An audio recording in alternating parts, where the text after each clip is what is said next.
વિદ્યાર્થી મિત્રો, આજે હું લઉં છું ધોરણ 10 ગણિતની અંદર પ્રકરણ નંબર 8 ત્રિકોણમિતિનો પરિચય. આ પ્રકરણમાંથી તમને 4 માર્કનું પૂછાય છે અને બહુ જ સહેલા દાખલા હોય છે. થોડાક સૂત્રો તમે કરી લો તો આ પ્રકરણમાંથી બધું જ તમને આવડી જાય અને પૂરેપૂરા માર્ક તમને મળી શકે. હવે આ પ્રકરણનું નામ છે ત્રિકોણમિતિનો પરિચય, પ્રકરણ નંબર 8. તો આપણે જોઈએ ત્રિકોણમિતિ. ત્રિકોણ પર જ વાત હશે, નામ ઉપરથી જ આપણને ખબર છે, જેને ઇંગ્લિશમાં ટ્રિગોનોમેટ્રી.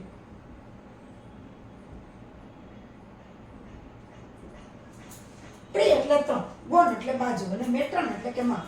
3 બાજુઓના માપ ઉપરથી આ આખા પ્રકરણનું નામ પડ્યું છે ત્રિકોણમિતિ. અને આમાં કાટકોણ ત્રિકોણ ઉપર જ બધી વાત છે. તમને ખબર છે કાટકોણ ત્રિકોણ કોને કહેવાય? જે ત્રિકોણમાં કોઈ પણ એક ખૂણો કાટખૂણો હોય એટલે કાટકોણ ત્રિકોણ કહેવાય. એટલે બે બાજુ એકબીજાને લંબ હોય જેને કાટકોણ ત્રિકોણ કહેવાય. અને જે ત્રિકોણમાં જે ખૂણો કાટખૂણો હોય એની સામેની બાજુને કર્ણ કહેવામાં આવે છે. આ કાટખૂણાની બે બાજુથી કાટખૂણો બને AB અને BC અને સામેની બાજુને કર્ણ કહેવામાં આવે. કર્ણ છે એ સૌથી મોટી બાજુ છે. આપણે કાટકોણ ત્રિકોણ વિશે ભણી ગયા છીએ. એટલે કે એક ખૂણો 90 અંશનો હોય તો બાકીના બે ખૂણા લઘુકોણ જ થાય, એટલે કે 90 કરતા નાના થાય. અને ત્રિકોણના ત્રણેય ખૂણાનો સરવાળો 180 થાય છે. એ પણ આપણને ખબર જ છે. હવે જુઓ, ધારો કે ખૂણો A લો તો ખૂણો A છે એની પાસેની બાજુ થાય AB અને સામેની બાજુ થાય BC. આ AC તો કર્ણ છે. ધારો કે ખૂણો C લો તો C ની સામેની બાજુ AB થાય, પાસેની બાજુ BC થાય ને આ તો કર્ણ જ છે. આપણને ખબર છે કે સૌથી મોટી બાજુ છે. હવે આ ત્રણેય બાજુ ઉપર એના સૂત્રો આવેલા છે. કુલ 6 ત્રિકોણમિતીય ગુણોત્તરો છે જે હું તમને લખતી જાઉં છું અને બતાવું છું. પહેલું આવે છે ખૂણા A ની વાત કરી તો sin A. C હોય તો C. કાટખૂણા સિવાયની બે બાજુ લેવાની. sin A એટલે કે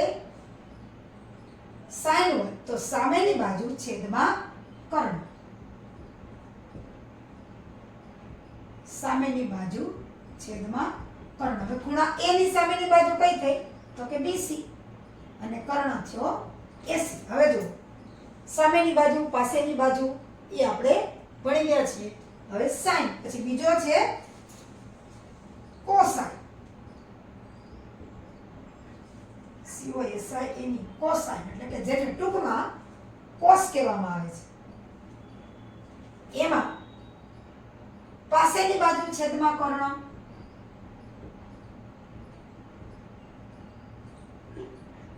કયા ખૂણાની તો કે આપણે A લીધો છે એટલે cosine. ખૂણા A ની પાસેની બાજુ એટલે થશે AB એના છેદમાં કર્ણ એટલે કે AC. ત્યાર પછી ટેન્જન્ટ આવશે.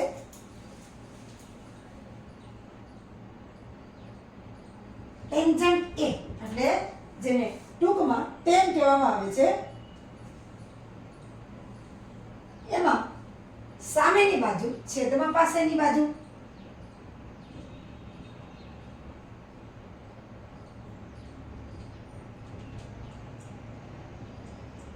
એટલે ખૂણા A ની સામેની બાજુ છે BC અને પાસેની બાજુ છે AB. હવે એના ઉપરથી પાંચમો આવશે સેકન્ટ. ACCANT સેકન્ટ A એટલે જેને ટૂંકમાં સેક કહેવામાં આવે છે. તો એમાં ઉલટું થઈ જશે કર્ણ ના છેદમાં પાસેની બાજુ.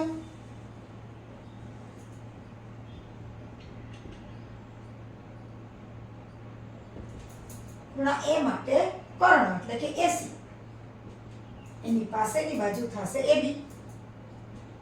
હવે 2 3 4. હવે લઈએ આપણે પાંચમું. તો આ સેકન્ડ છે એને બદલે કોસેકન્ટ.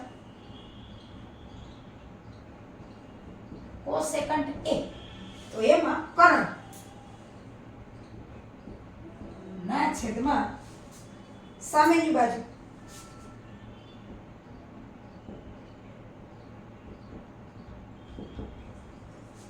એટલે કર્ણ છે એસી અને ખૂણા એની સામેની બાજુ છે બીસી. ત્યાર પછી કોટેન્જન્ટ.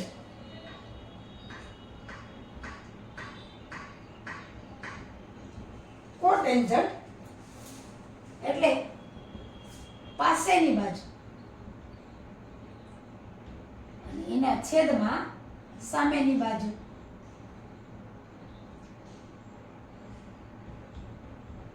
ખૂણા એની પાસેની બાજુ એટલે કે એબી અને એના છેદમાં આવશે બીસી.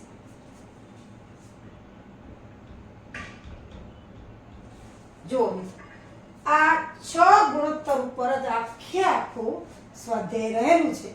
હવે જુઓ સાઇન એ, કોસાઇન, ટેન્જન્ટ, સેકન્ટ, કોસેકન્ટ અને કોટેન્જન્ટ. આને ટૂંકમાં આને તો સાઇન જ કહેવામાં આવે છે, પણ આને છે ને કોસાઇન ને ટૂંકમાં કોસ કહેવામાં આવે છે, ખાલી કોસ. અને ટેન્જન્ટ ને ખાલી ટેન કહેવામાં આવે છે, ટેન.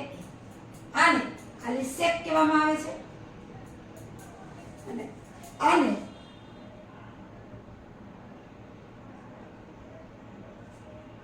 કોસે અને આને કોટ કહેવામાં આવે છે.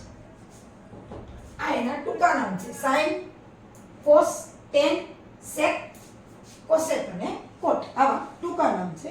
હવે જુઓ તમે આમાંથી જુઓ તો સાઇન અને કોસ એટલે હવે આપણે જોઈએ સામેની બાજુ. સાઇન એ 100 એ 100 યાદ રાખવાનું.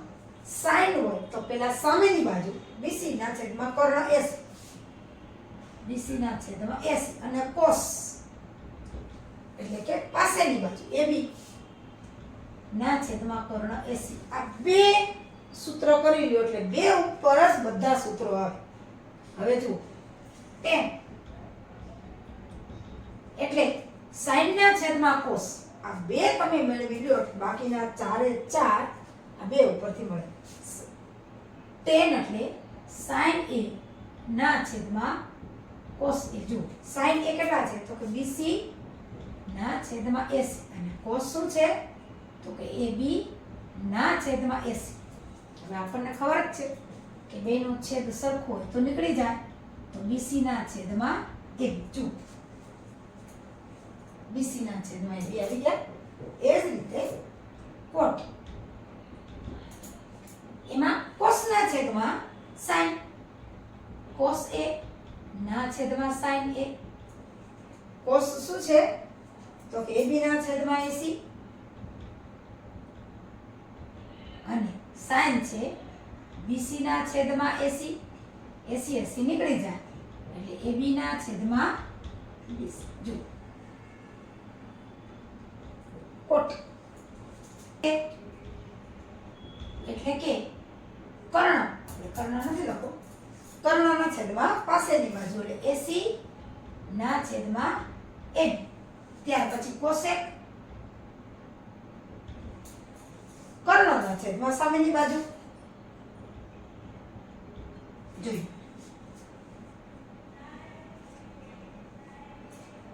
સાઇન બીસી ના છેદમાં એસી, કોસાઇન એટલે કે કોસ એબી ના છેદમાં એસી, ટેન બીસી ના છેદમાં એબી, પછી કોટ એબી ના છેદમાં બીસી, પછી ટેન એસી ના છેદમાં બીસી, કોટ એબી ના છેદમાં બીસી, ત્યાર પછી સેક એસી ના છેદમાં એબી અને કોસેક એસી ના છેદમાં બીસી. હવે જુઓ આના ઉપરથી આપણે બીજા સૂત્ર પણ આમાંનામાં આપણને મળી જશે. હવે જુઓ આપણે જે ત્રિકોણમિતીય ગુણોત્તરો શીખ્યા એની અંદર એકબીજાને પણ સંબંધ છે. જુઓ આપણે શું કર્યું તો અહીંયા કાટકોણ ત્રિકોણ લીધો તો એ બી સી, એમાં બી કાટકોણ છે. હવે જુઓ સાઇન એ કોસ કોસ એ. આ સાઈન અને કોસ બે મળી જાય એના ઉપરથી બધા જ મળી જાય. સાઈન આ એની વાત છે. એવી જ રીતે સી ના પણ સૂત્રો થાય. સાઈન એટલે સામેની બાજુ છેદમાં કર્ણ, બીસી ના છેદમાં એસી, અને કોસ આપણે લીધા પાસેની બાજુ એટલે કે એબી ના છેદમાં એસી. હવે જુઓ આ બે ઉપરથી બાકીના ચારે ચાર મળે. કેવી રીતે જુઓ, sec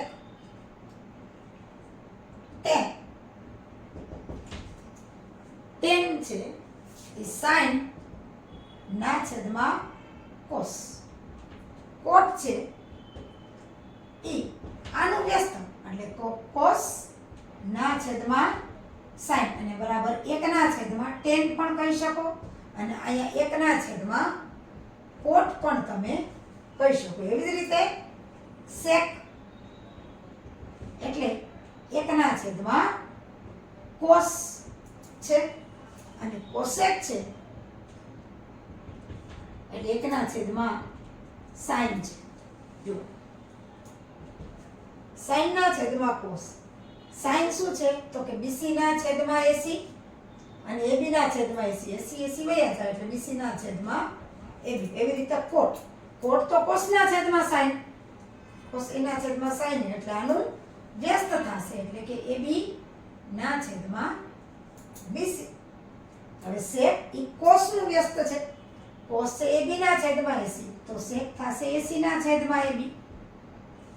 એવી જ રીતે cosec છે ઈ sin નું વ્યસ્ત છે, sin BC ના છેદમાં AC તો cosec થશે AC ના છેદમાં BC. આ બે મળી જાય અને એના ઉપરથી બાકીના ચારે ચાર ત્રિકોણમિતિય ગુણોત્તરો મળી જાય. હવે જુઓ sin સામેની બાજુ છેદમાં કર્ણ, ફરીથી cos પાસેની બાજુ છેદમાં કર્ણ, tan એટલે sin ના છેદમાં cos, AB ના છેદમાં AC, એના છેદમાં BC ના છેદમાં AC, છેદમાં AB ના છેદમાં AC એટલે નીકળી જશે BC ના છેદમાં AB. cot છે ઈ tan નું વ્યસ્ત છે, આ BC ના છેદમાં AB થાય તો cot થાય AB ના છેદમાં BC, કારણ કે cot છે cos ના છેદમાં sin છે, tan છે sin ના છેદમાં cos છે, sec છે ઈ cos નું વ્યસ્ત છે, cos AB ના છેદમાં AC થાય તો sec એનું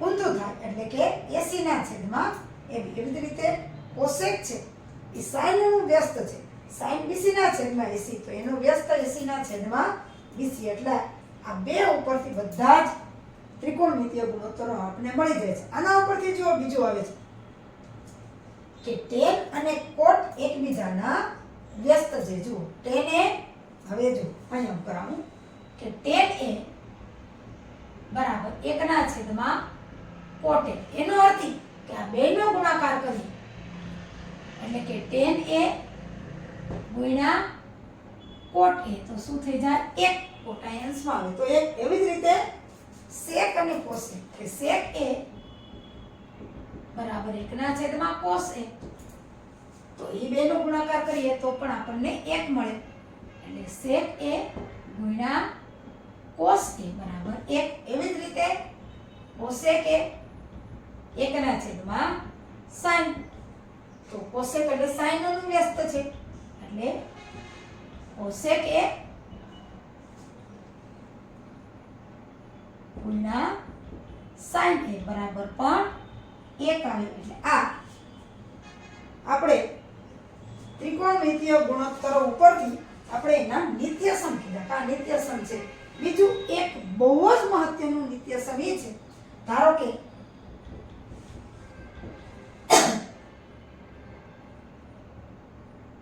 ત્રિકોણ ABC માં ખૂણો B 90 આ બધા જ સૂત્રો એક જ શરત કે કાટકોણ ત્રિકોણને જ લાગુ પડે છે. ધારો કે ABC માં બે કાટકોણોને ખૂણો A છે થીટા છે, જેને આવી રીતના બોલાય છે, આવી રીતે નિશાની છે જેને થીટા બોલવામાં આવે છે. તો આના ઉપરથી એક બહુ જ મહત્વનો નિત્યસમ એટલે કે નિયમ આવે છે કે sin square theta plus cos square theta બરાબર 1. એટલે sin નો વર્ગ એનો ખૂણોનો વર્ગ વત્તા કોસનો વર્ગનો થીટા બરાબર 1. આના ઉપરથી બીજા પણ સૂત્રો આવે છે. જો ફરીથી કહું, ત્રિકોણ ABC માં ખૂણો ધારો કે ખૂણો A છે એ થીટા છે, એટલે ત્રિકોણ ABC માં માપખૂણો B 90 અને માપખૂણો A છે એ થીટા છે. થીટા આપણે બોલીએ છીએ. તો એક મહત્વનો નિત્યસમ છે કે sin square theta plus cos square theta બરાબર 1. હવે એટલે કે બે માપ સરખા હોય, sin થીટા અને cos થીટા બેના વર્ગનો સરવાળો હંમેશા એક જ થાય. આના ઉપરથી બીજા બે સૂત્ર આપણને મળે. જો sin આપી દીધું હોય અને આપણે cos શોધવું હોય તો cos સ્ક્વેર થીટા બરાબર 1. sin સ્ક્વેર થીટા ઓલી બાજુ જશે તો 1 - sin સ્ક્વેર થીટા, અને એના ઉપરથી આપણે cos શોધવો હોય વર્ગની, તો આને આપણે વર્ગમૂળમાં મૂકી શકીએ. જેવી રીતે sin આપ્યો હોય તો cos શોધી શકાય, એવી જ રીતે આ સૂત્રમાં cos આપ્યો હોય તો sin શોધી શકાય. હવે જુઓ, તો sin સ્ક્વેર આપણે cos આપ્યો છે, sin સ્ક્વેર થીટા, તો 1 - cos સ્ક્વેર થીટા. sin ને સૂત્રનો કરતા બનાવો, cos ઓલી બાજુ જશે તો માઈનસ, તો એના ઉપરથી વર્ગમાંથી આપણે વર્ગમૂળ કાઢવું છે. આને આપણે વર્ગમૂળમાં જવા દેવું પડે કે 1 - cos સ્ક્વેર થીટા. આનો દાખલાઓમાં ખૂબ જ ઉપયોગ થશે. અને તમે જ્યાં સુધી આગળ જો ગણિત ભણશો તો ગણિતમાં જે ત્રિકોણમિતિ આવે છે એના બધા જ આ જ નિયમો છે. દરેક જગ્યાએ ત્રિકોણમિતિના નિયમો ક્યારેય બદલાતા નથી. હવે જુઓ, tan અને cot પણ એકબીજાના વ્યસ્ત છે, sin અને cos પણ એકબીજાના વ્યસ્ત છે, અને cosec અને sec પણ એકબીજાના વ્યસ્ત છે. આપણે લઈએ છીએ સ્વાધ્યાય 8.1 નો પહેલો દાખલો. ત્રિકોણ ABC માં ખૂણો B કાટકોણ છે. AB 24 અને BC 7 સેન્ટીમીટર હોય તો નીચેના ગુણોત્તરોનું મૂલ્ય શોધો.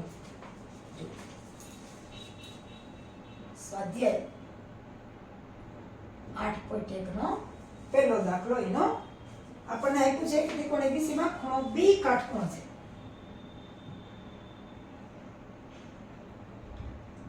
B કાટકોણ છે એટલે A અને C લઘુકોણ હશે.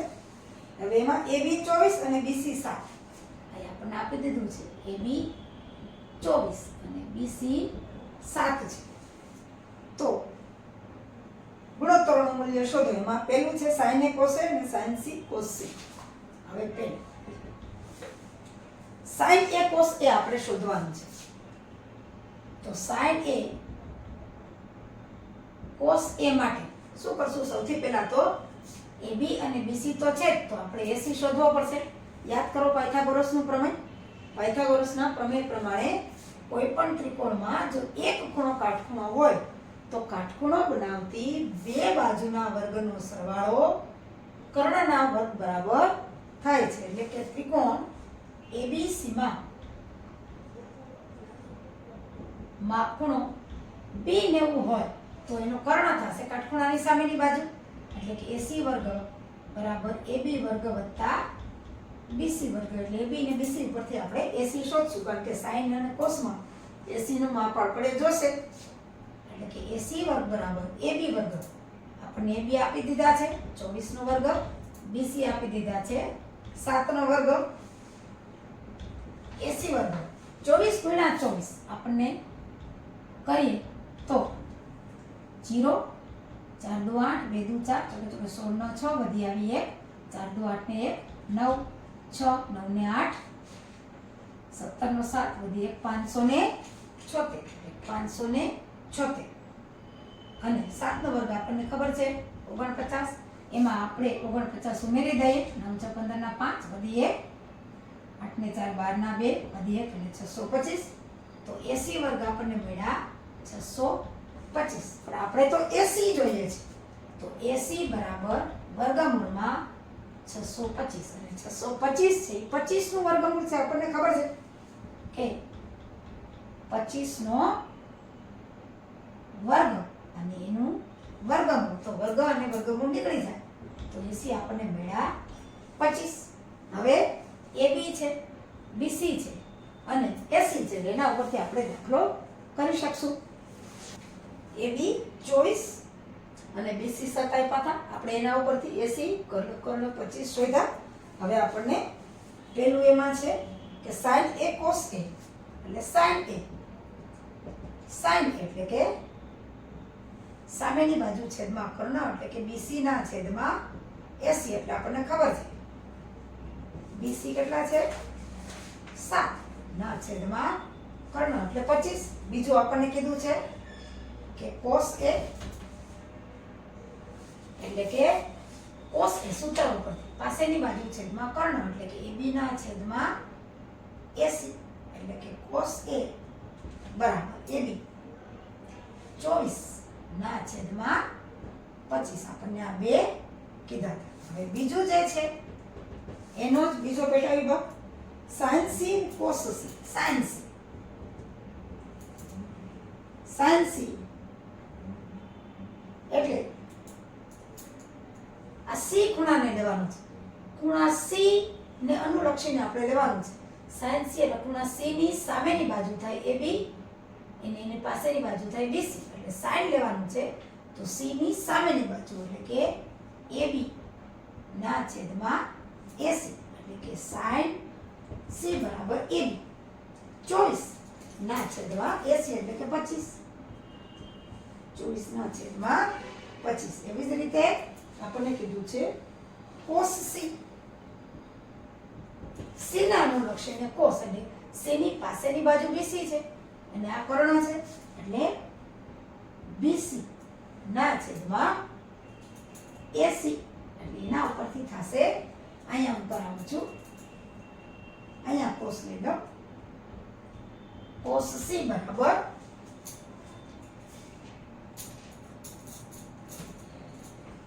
પાસેની બાજુ એટલે કે BC ના છેદમાં કર્ણ AC એટલે cos C. BC કેટલા છે તો કે 7 એના છેદમાં 25. તો આપણને આ પહેલા વિભાગમાં sin A અને cos A, બીજા વિભાગમાં sin C અને cos C આપણને પૂછ્યું.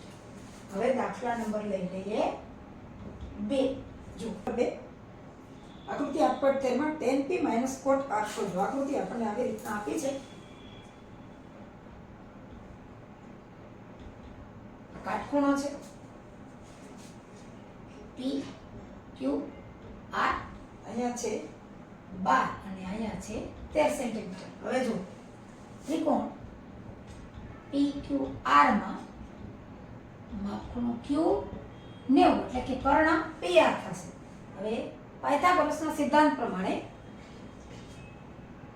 કર્ણ એટલે કે PR નો વર્ગ બરાબર PQ નો વર્ગ વત્તા QR નો વર્ગ. આપણને QR આપ્યો નથી એટલે આપણે QR શોધવા માટે આ સૂત્રનો ઉપયોગ કરશું. જે નવમાં ભણી ગયા છીએ કે કાટકોણ ત્રિકોણમાં કાટખૂણો બનાવતી બે બાજુના વર્ગનો સરવાળો કર્ણના વર્ગ બરાબર થાય. આપણે QR ને સૂત્રનો કરતા બનાવીએ તો QR વર્ગ બરાબર PR વર્ગ માઈનસ PQ વર્ગ. તો QR વર્ગ PR આપણી પાસે આપ્યા છે 13 અને PQ આપ્યા છે 12 એટલે કે 169 અને 144. તો QR વર્ગ થશે 2 ની બાદબાકી 25. તો 25 છે એ 5 નું વર્ગમૂળ છે એટલે QR બરાબર વર્ગમૂળમાં 25 ને તેથી 5. એટલે આપણે આ સાઈડમાં લખી નાખીએ કે PQ છે 12, PR આપણને આપ્યા છે 13 અને આપણે QR મેળવવા 5. હવે આપણે જોઈએ કે tan P - cot R. હવે આપણને આપ્યા છે tan P - cot R. tan સામેની બાજુ છેદમાં પાસેની બાજુ એટલે QR ના છેદમાં PQ. tan સામેની બાજુ છેદમાં પાસેની બાજુ ઓછા cot R. R છે R નો cot.